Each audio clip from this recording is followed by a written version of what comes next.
Good evening, I'm Katie Pratt. Thank you very much for joining us for Fox 7 Austin News at 9. Well, before we get to those stories, we begin with breaking news tonight. For those just tuning in, President Donald Trump addressing the nation from the White House tonight as the United States military has attacked 3 nuclear sites in Iran. Fox's Trey Yingst has the latest.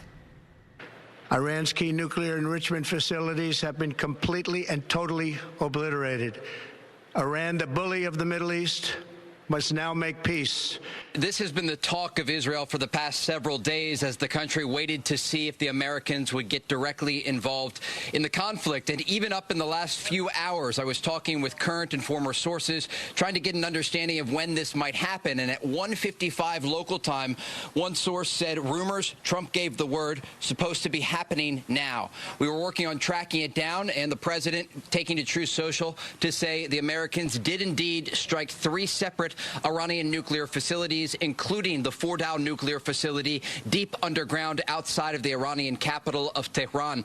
The bottom line here is that people are talking about enrichment. They understand that this decision was made because the Iranians were increasing their uranium enrichment capabilities and increasing the purity closer and closer to weapons-grade material. And the concern was that the Iranian regime was just weeks away from being able to build a nuclear bomb. We've seen over the past 9 days the country has the ability to strike major population centers here in Israel with ballistic missiles. So you can imagine that having a nuclear warhead that could ultimately be attached to a ballistic missile would clearly be a direct threat to the Jewish state. And that was why the Israelis said that they made the decision to start these strikes against Iranian nuclear facilities and against top IRGC officials. And clearly tonight, President Trump ordering these strikes against the Iranian regime's nuclear program because there was no off-ramp for diplomacy at this point. And so this is a historic moment in the Middle East tonight, and again, an opportunity for the region, as the president laid out in his statement,